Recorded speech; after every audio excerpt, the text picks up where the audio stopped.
Bonjour à tous. 1, 2, 2. Oui, ça a l'air de marcher, c'est impeccable. Donc oui, en fait, je suis super content de revenir parce que j'étais déjà là l'année dernière. Ceux qui ont vu ma conférence l'année dernière, c'est sur le même principe. Ceux qui l'ont pas vu, c'est pas grave, puisque évidemment, vous n'avez pas besoin d'avoir vu celle de l'année dernière pour bien comprendre celle de cette année.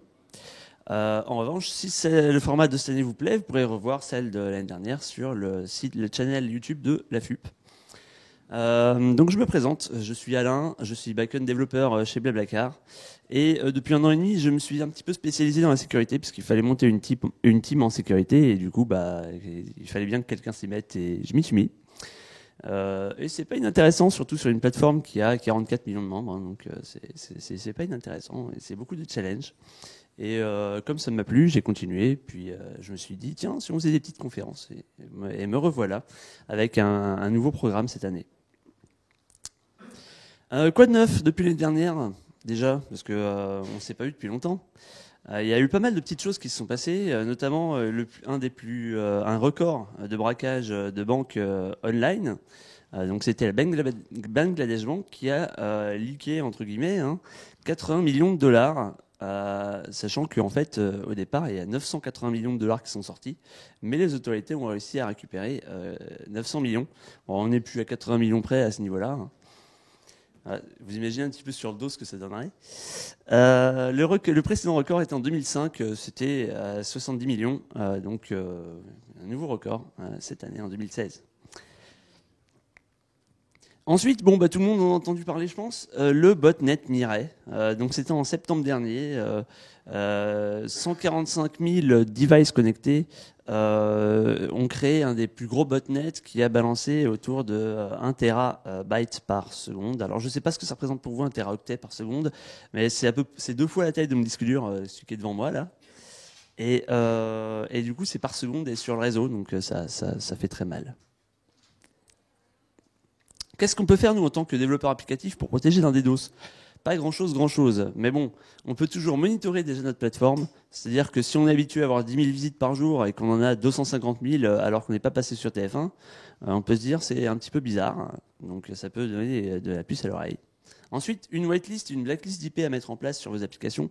En fait, dès qu'un de vos clients se connecte et que vous êtes sûr que votre client, vous loguez son IP. Comme ça, le jour où il y a un vrai DDoS, vous bannissez toutes les IP sauf celles que vous connaissez. Inversement, une blacklist, ça peut servir si vous êtes attaqué par 10 IP, vous les bloquez et c'est terminé. Enfin, fin de l'histoire. Ensuite, là, c'est surtout si vous avez beaucoup de membres, genre Blablacar, 44 millions de membres, pratiquement 45 à l'heure d'aujourd'hui. Si vous avez un DDoS, que votre site est entièrement coupé, ça risque de poser quelques petits soucis au niveau du support, parce que si vous avez 1 million de membres actifs par jour et que le site est en panne pendant une journée, vous allez avoir peut-être 100 000 personnes qui vont envoyer un mail et ça risque de bien embêter votre support. Et puis enfin, engager un Ops, parce que nous, en tant que développeurs applicatifs, on ne peut pas faire grand-chose contre un vrai DDoS. Donc c'est bien. Je ne sais pas qui avait un petit téléphone allumé. On va faire un petit test. Genre... dis Siri, mets-moi un réveil à 2h du matin. Voilà, visiblement, il n'y a pas grand monde, mais sinon, ça marche bien, ça. SHA-1, donc on savait en 2014, puisque Google nous l'a dit, c'est cassé. Il ne faut plus l'utiliser. C'est deprecated. Bon. Là, Google et une association l'ont définitivement cassé. C'est-à-dire qu'ils ont créé 2 PDF qui donnent le même hash SHA-1. Donc c'est la preuve que c'est bien cassé. Et donc qu'il ne faut plus l'utiliser et où que ce soit, il faut l'éliminer de nos habitudes. Donc la petite checklist, ça va être ne pas utiliser, ça c'est la base, ne pas hacher vos mots de passe en SHA-1, même s'il y a une complexité de 10 000, ça reste du SHA-1, donc c'est pas terrible. Ensuite, ne plus utiliser de certificat SHA-1. Donc maintenant, les applications, de toute façon, toutes les applications vont automatiquement refuser les certificats SHA-1. Ils vont être considérés comme unsafe, non trustés, donc ça sert à rien. Et utiliser là, whatever is universe du SHA-256. Vous pouvez faire ce que vous voulez, même recréer la fonction pour la surcharger en PHP, whatever. En tout cas, il faut utiliser du SHA-256 à partir de maintenant. Ensuite, l'année dernière, c'était une année catastrophique pour les leaks de bases de données. Donc, je commence par un petit exemple. Le Facebook russe VKontakte, 93 millions de comptes ont leaké leur base de données avec des emails en clair et des mots de passe en clair. Ils sont sympas, les mecs. C'est plutôt facile, il n'y a même pas besoin de brute forcer. Badoo, c'est aussi un réseau social, je crois que c'est plus du genre mythique, mais à vérifier.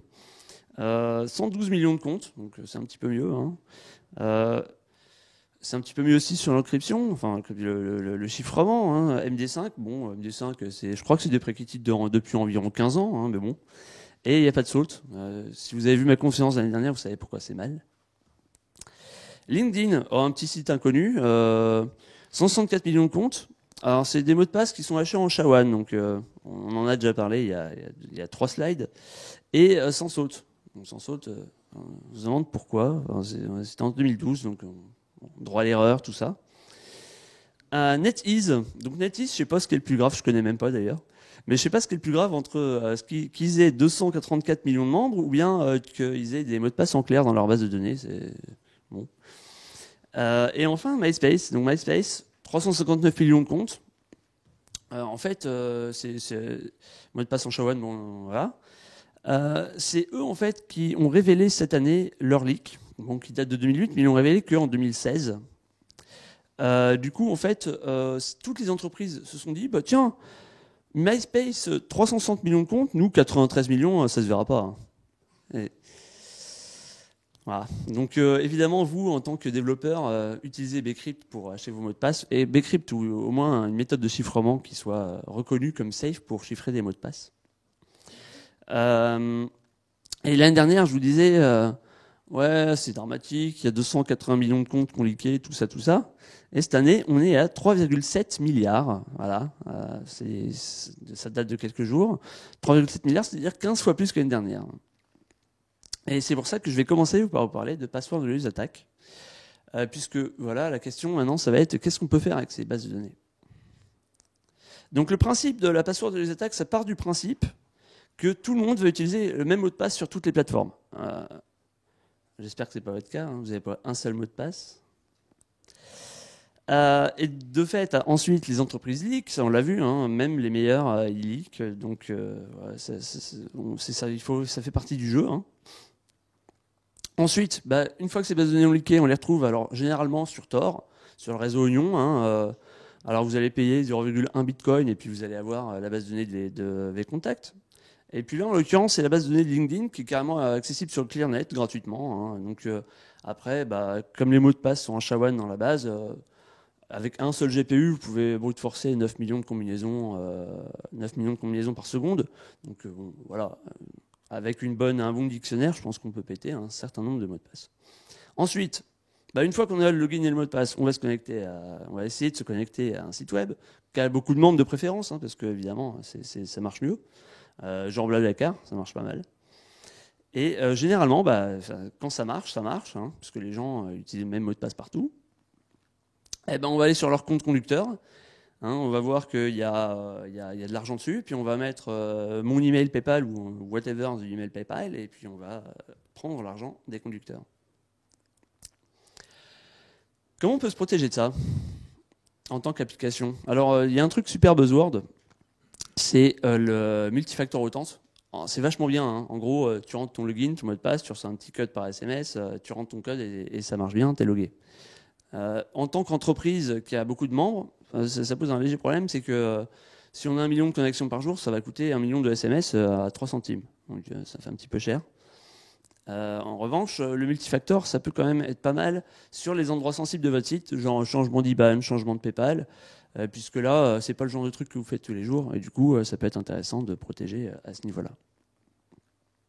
Ensuite, pour se protéger, on a les CAPTCHA. Alors les CAPTCHA, quand je fais des sites B2B, en général, j'en mets partout. Hein, ça protège le formulaire et ça évite le brute force, ça évite le dictionary, ça évite les passwords reuse, ça évite tout type d'attaque. C'est super fiable. Voilà. En plus, Google Aura CAPTCHA, aujourd'hui, ils sont sortis la V3. Ouais, c'est ça, c'est la V3. Elle est en alpha pour que ce soit un CAPTCHA entièrement invisible. C'est-à-dire que il y a juste l'information qu'il y a un CAPTCHA, mais il n'y a jamais la coche. il n'y a jamais la coche, il n'y a jamais de choses à remplir. Donc pour l'utilisateur, c'est nickel. Évidemment, ça marche uniquement si vous avez un site web normal, c'est-à-dire que si vous vous adressez à un bureau avec 200 personnes qui ont le même PC qui est formaté tous les jours, Google va croire que c'est le même PC. Hein. Ensuite, alors ça c'est un truc que je déteste, mais qui est quand même pas mal, c'est de demander régulièrement à votre utilisateur de changer de mot de passe. Alors ça, si vous avez une banque à peu près normale, elle va vous demander tous les ans de changer votre code. C'est très détestable, puisque avant de vous montrer vos comptes, elle vous demande de changer le code. Mais c'est un seul avantage chez nous, en l'occurrence, si vous demandez à vos utilisateurs de changer de mot de passe une seule fois même, pas besoin de le demander tous les ans, mais au moins une seule fois, bah, le mot de passe sera différent.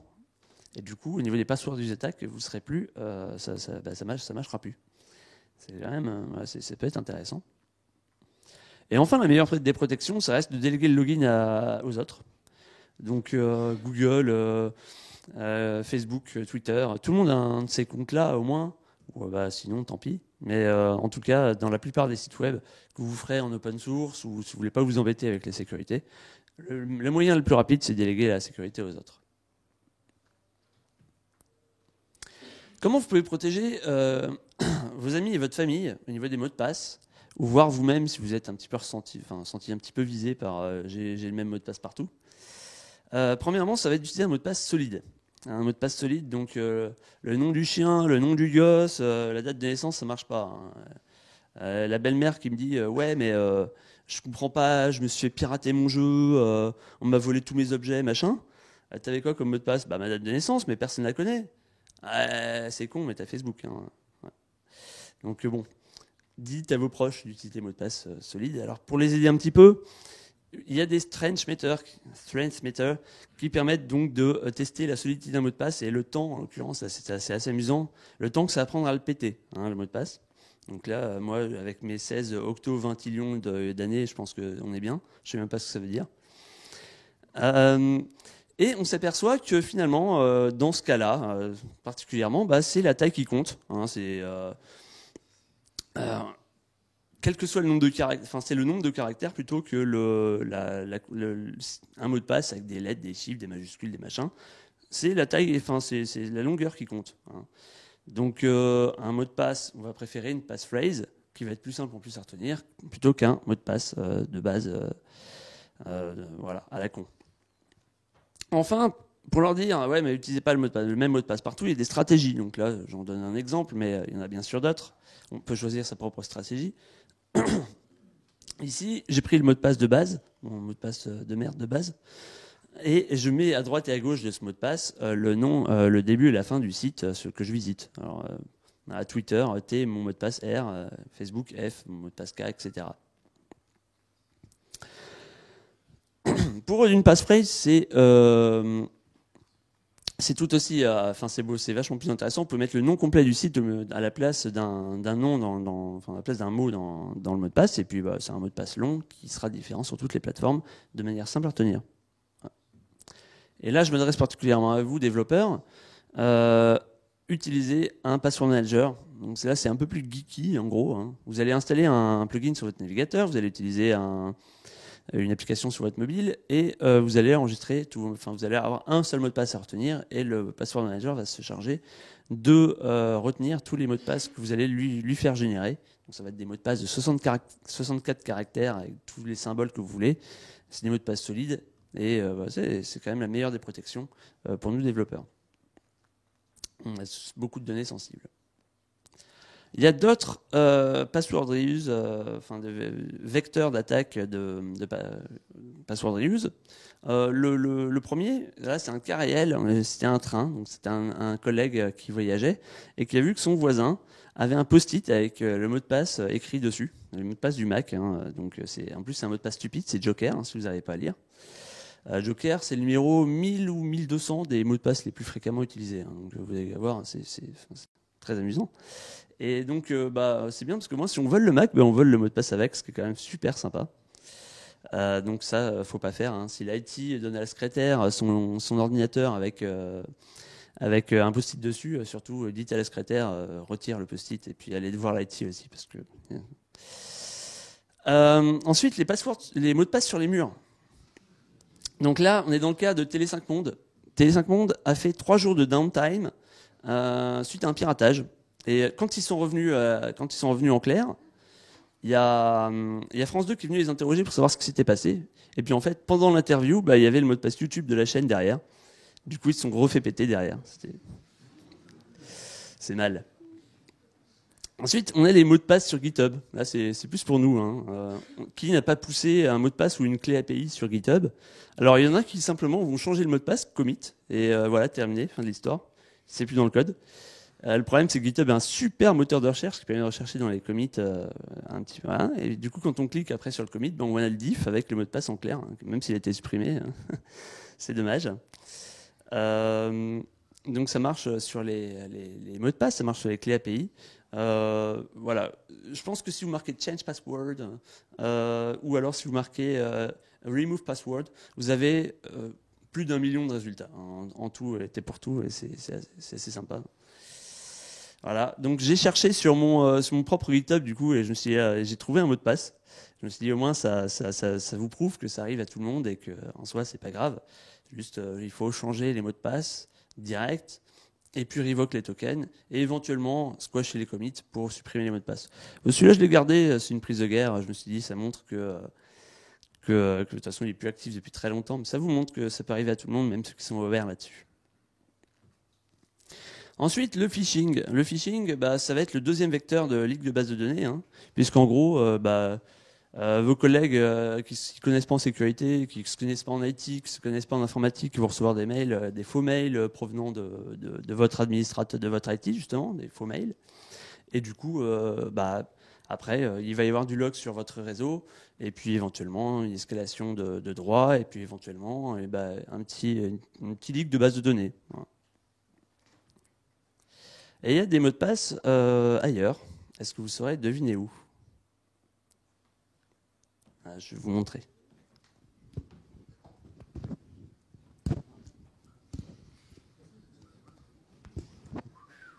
Non.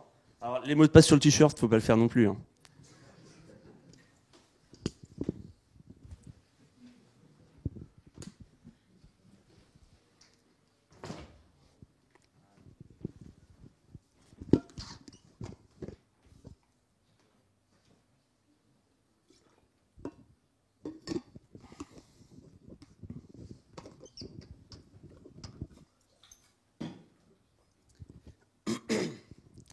Bon après, porter un t-shirt avec son mot de passe, c'est quand même moins pire que porter un t-shirt comme ça.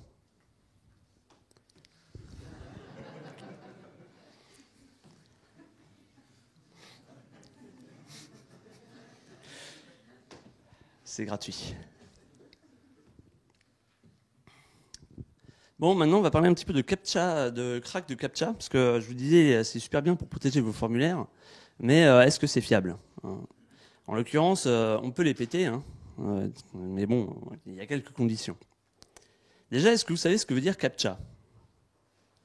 Ah, bon. Completely Automated Public Turing Tests to Tell Computers and Human Parts. Ouais, vous le saviez. Hein. Bon, la première méthode pour pirater un CAPTCHA, ça va être de le craquer soi-même. Hein. C'est encore ça, c'est un exemple que je vous donne qui marchait très bien sur Amazon, puisque je travaille dans l'e-commerce, j'avais besoin d'un catalogue, tout ça, et j'ai tombé sur les CAPTCHA d'Amazon. Et la première chose que vous allez faire, ça va être de mettre votre CAPTCHA en noir et blanc. Parce que les couleurs, on n'en a pas besoin. Travailler sur un seul octet, c'est quand même mieux que 3. Ça va plus vite. Ensuite, on va réduire la taille de notre CAPTCHA suffisamment petit pour pouvoir l'exploiter rapidement. Et là, en l'occurrence, je l'ai mis dans un terminal parce que ça fait plus geek. Et donc, voilà, il faut le réduire. Ensuite, il va falloir trouver les trous pour séparer les lettres. Alors là, en l'occurrence, il n'y a aucune lettre collée, donc c'est facile. Il y a d'autres méthodes que je vous laisserai chercher quand les lettres sont légèrement collées. Mais grosso modo, vous en sortez plutôt pas mal. Voilà, là, en l'occurrence, on sort pas mal. Ensuite, vous séparez vos lettres. Hein, jusque-là, facile. Ensuite, pour chaque lettre de votre CAPTCHA, vous allez les retourner de 0 à 360 degrés. Et enfin, vous allez comparer ça à un dictionnaire. Donc, vous avez un dictionnaire de lettres connues qui sont dans le même format à peu près la même police que vos CAPTCHA. Et donc, de A à Z. Et donc, vous allez tester les 360 combinaisons de votre lettre précédente avec votre dictionnaire de A à Z. Et puis à la fin, vous allez avoir une lettre, bon, désolé pour le slide un peu pété, hein, une lettre qui match, et là en l'occurrence c'est un T, ça se voit plus, une lettre qui match le plus, et à ce moment-là, vous en déterminez que c'est la lettre qui correspond à ce que vous cherchez. Vous faites ça pour toutes les lettres de votre CAPTCHA, et à la fin, vous avez craqué votre CAPTCHA. La deuxième méthode, c'est la méthode de feignant, c'est la méthode moderne. Ça va être de ne pas remplir soi-même le CAPTCHA, ça va être de laisser les autres remplir les CAPTCHA pour vous. Donc vous avez votre robot qui va faire appel à des jolis API et qui vont remplir les CAPTCHA après pour vous. C'est magnifique. J'ai testé en tant que remplisseur de CAPTCHA, sachant que c'est payé 15 centimes pour 1000 CAPTCHA, 15 centimes de dollars pour 1000 CAPTCHA, et j'ai gagné 0,0227 dollars pour avoir rempli 7 CAPTCHA. Ça veut dire que ouais, ouais. Bon bref, c'est pas avec ça que j'ai mangé. Ça marche aussi pour les reCAPTCHA. Donc les reCAPTCHA, ils vont à la fin, quand vous floudez trop, vous envoyez des images à remplir, et cette API fonctionne aussi avec les images à remplir. Ça marche plutôt pas mal. Mais bon, même si ça marche plutôt pas mal, ça reste une application qui est payante. En tant que vous payez la plateforme 75 centimes pour 1000 CAPTCHA. Donc à partir du moment où c'est payant, il va falloir qu'il y ait vraiment une valeur ajoutée sur votre site, une valeur à voler pour récupérer vos données. Et puis bon, au niveau éthique, évidemment, payer 15 centimes pour le 1000 CAPTCHA, sachant que si vous remplissez un CAPTCHA toutes les 3 à 4 secondes, ce qui est plutôt pas mal, sachant que les CAPTCHA Google sont quand même durs, ça veut dire que vous avez gagné en 1 heure, donc vous avez rempli 1000 CAPTCHA, vous avez gagné 15 centimes. Ça ferait pas lourd en France en tout cas, et du coup ça pose des petits problèmes d'éthique. Il ne faut pas être très très net pour utiliser ce genre de choses. Les MySQL Injections.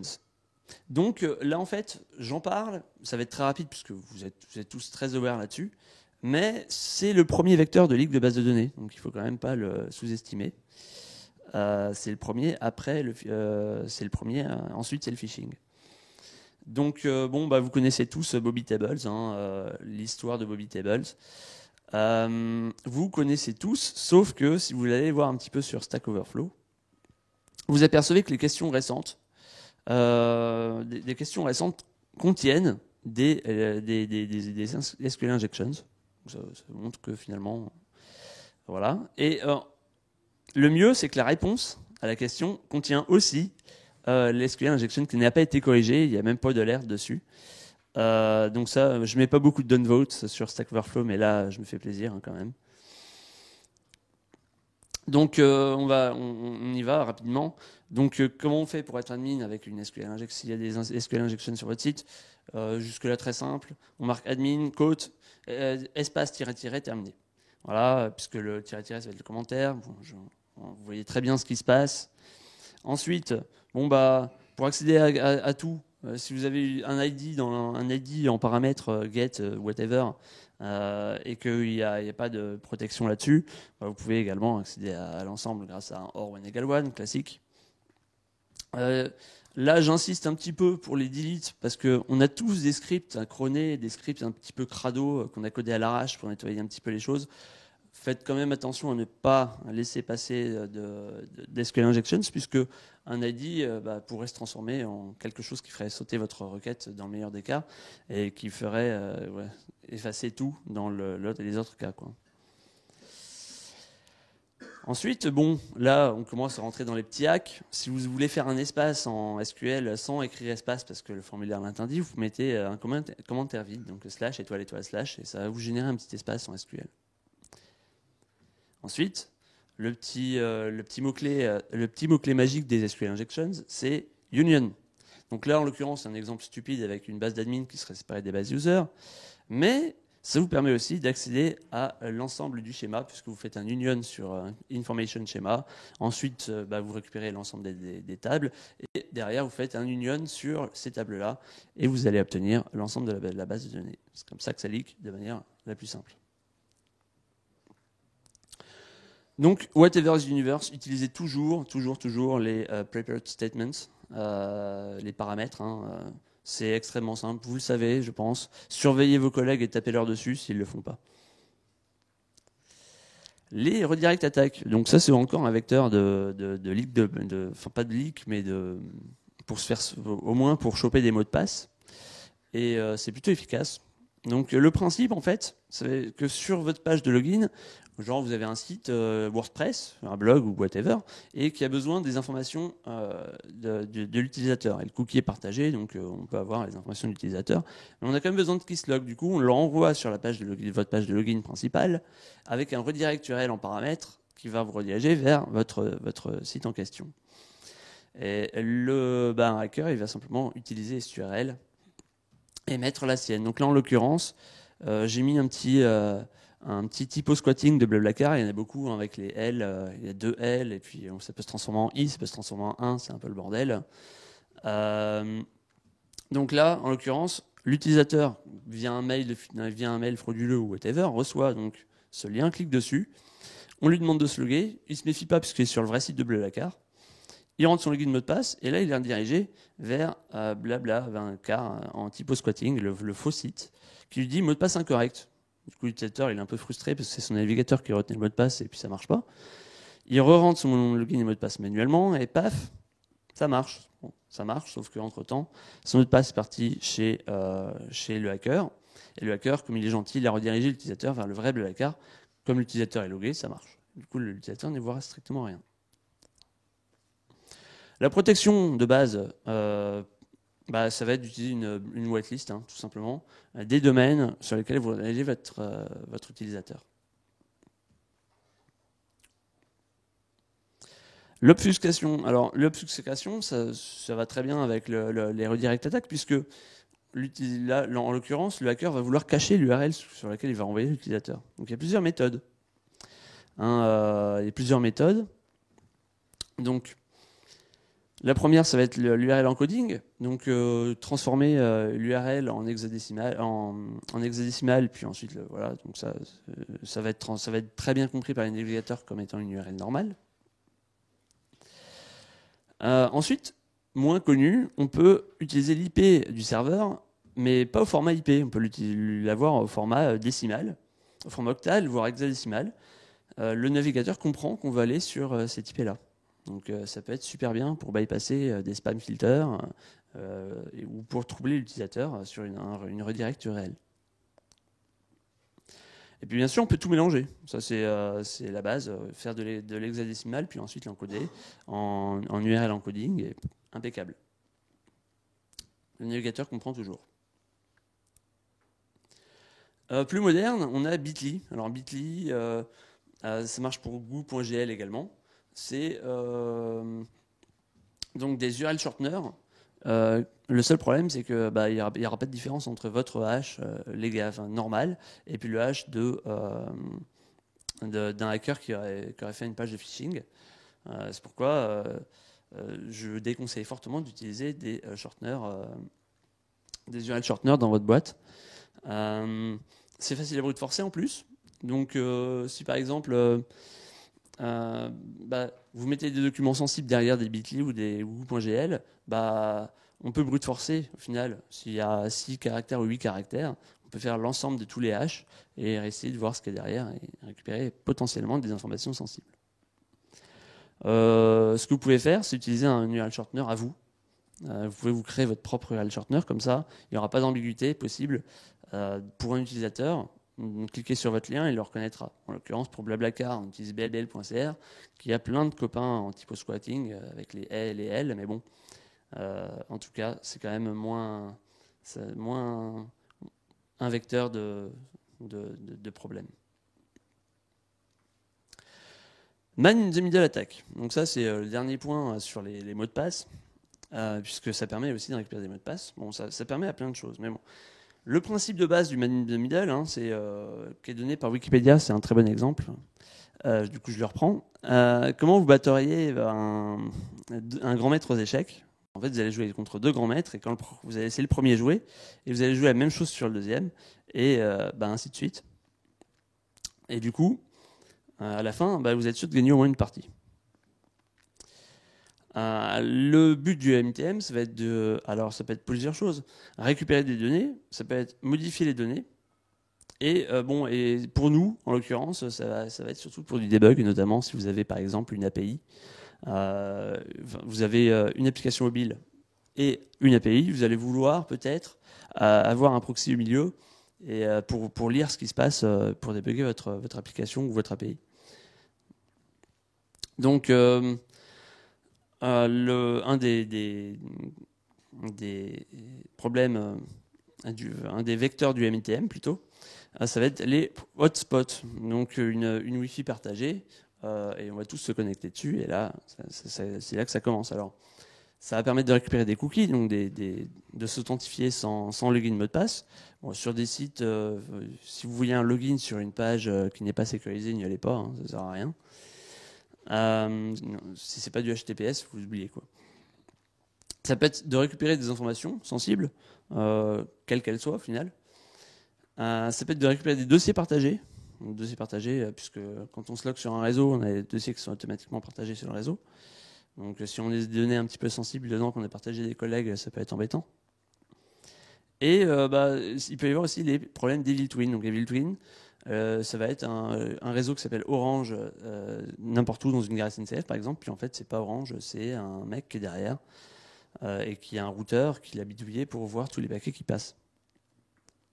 Donc qu'est-ce qu'on peut faire avec un Evil Twin? On peut faire du DNS spoofing. Donc là, en l'occurrence, je demande l'adresse de Google, l'IP de Google via l'adresse de Google, et l'attaqueur me répond que c'est l'IP d'un autre site. Voilà. Donc voilà, ça c'est assez pas top. Donc comment on va prendre ensuite marche le MTM en HTTPS, pas HTTP, oui c'est ça. Donc vous allez avoir 3 interlocuteurs forcément, puisqu'il y a quelqu'un au milieu. On a Bruno et Alice qui veulent s'envoyer un message. Donc, Bruno demande la clé publique de Alice pour coder le message qu'il veut lui envoyer. Seulement, il y a Bob au milieu et du coup, lui, il va intercepter la clé et donner la sienne à la place. Ensuite, Bruno encrypte son message, chiffre son message à l'aide de la clé soi-disant d'Alice, sauf que c'est la clé du hacker. Lui, il le décode et le recode avec la vraie clé d'Alice, sauf qu'il l'a modifiée entre deux. Hein. Et c'est comme ça que le MTM se passe. Comment le MTM n'est pas possible aujourd'hui? C'est donc quand Bruno va chiffrer le message, quand Bruno va recevoir la clé de chiffrement, il va d'abord la vérifier auprès du certificat d'autorité. Et est-ce que cette clé est valide? Et la réponse ce sera non. Et il y aura un beau message rouge ou alors un pop-up bien dégueu qui vous dira ce site n'est pas sécure, le certificat n'est pas trusté, etc. Et c'est la raison pour laquelle il ne faut jamais bypasser ce genre de certificat parce que potentiellement, il y a quelqu'un au milieu. Est-ce que vous avez des questions ?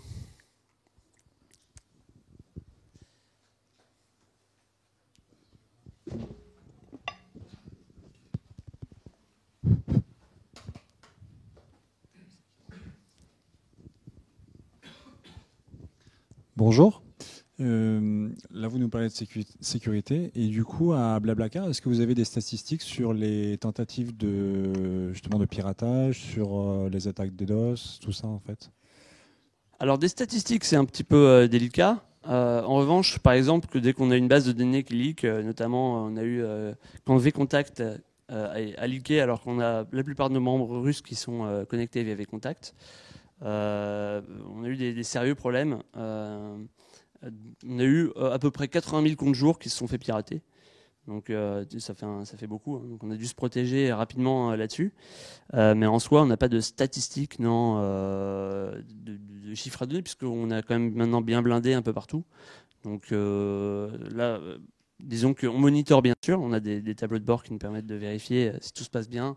Notamment, un des vecteurs qui est super intéressant pour nous au niveau des attaques, ça va être les logging failed. Puisque quand il y a des failed login, on a environ 8% de personnes qui se trompent de mot de passe tout le temps. Mais si on commence à arriver à 20%, on peut se dire, tiens, là, il y a quelqu'un qui est en train de tester quelque chose, quoi. Mais sinon, non, on n'a pas de statistiques en soi. On a quelques indicateurs, mais pas de statistiques. Après, les DDoS, quand le site marche plus du tout, c'est sûrement un DDoS. Merci. Ouais, Alain.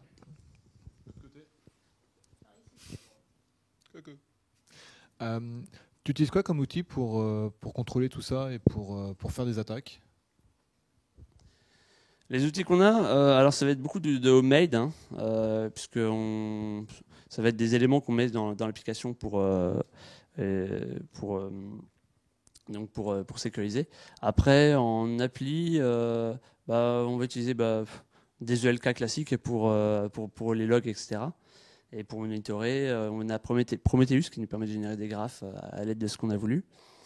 Et voilà. Après, des outils spécifiques à la sécurité, on y réfléchit. On a Datadome notamment, qui est un de nos partenaires avec qui on commence à travailler sérieusement, qui nous permet de détecter les bad bots. Mais sinon, on utilise, au niveau outillage, on en teste pas mal, mais on n'en garde pas beaucoup.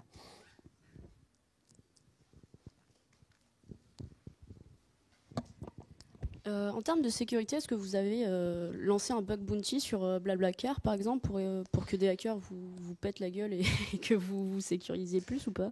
C'est prévu. Alors en fait, on l'a pas fait puisqu'on a des contraintes actuellement de performance aussi. C'est-à-dire qu'on n'arrive plus à scaler, donc on est obligé de refaire certaines choses autrement et de tout passer en microservices, etc. Ce qui prend beaucoup de temps également.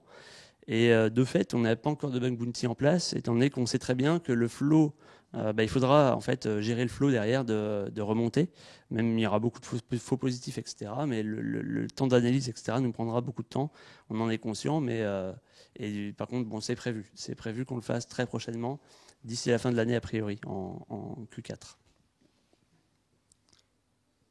Alors, à propos des gestionnaires de mots de passe, du coup, qu'est-ce que vous utilisez en interne? Est-ce que vous avez une politique, tout le monde utilise le même outil, chacun utilise son outil? Et après, cet outil, est-ce qu'il vous permet aussi bien de gérer tout ce qui est clé d'API pour du coup aussi bien sécuriser cette partie-là que juste les mots de passe simples de connexion? Alors, en fait, malheureusement, on offre BlaBlaCar à tous les employés la possibilité de passer sur un password manager, mais on leur emploie, c'est pas obligatoire. Donc, au final, tout le monde fait un petit peu à sa sauce, et c'est bien dommage. Après, si quelqu'un prend un password manager, évidemment, ça lui est remboursé. Donc, on utilise. Il n'y a pas vraiment de règles là-dessus qui soient fixes. Après, c'est fortement conseillé de l'utiliser, mais bon, pour l'instant, c'est pas trop suivi. Au niveau tout ce qui est clé API, etc., on est en train de mettre en place Vault, donc pour tout ce qui est mot de passe sur les applications. Et pour l'instant, c'est pas encore super propre à ce niveau-là. Tout se fera, mais ça prend du temps.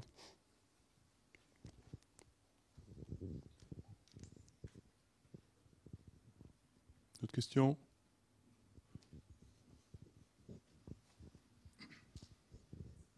Pour revenir sur le tout début de la présentation sur les attaques DDoS, vous parliez de whitelist, blacklist. Est-ce que c'est des solutions qui ont été mises côté PHP ou plus haut côté Apache, Nginx, côté serveur? Comment ça se passe? Alors en général, les ops le mettent côté Apache Nginx, mais nous, en tant que dev, on peut aussi le faire de notre côté. Avoir plusieurs, ça fait un petit peu overkill, mais je sais que moi, je l'ai développé côté applicatif aussi. Ça permet de, si ça arrive un soir et qu'il n'y a personne de dispo, je pourrais quand même faire quelque chose. Même si c'est évidemment beaucoup mieux de ne pas laisser le hacker passer directement sur l'application. Il faut le bloquer le plus haut possible, mais bon, c'est toujours mieux d'avoir des protections un peu partout pour bloquer à son niveau, quoi. Ok, merci.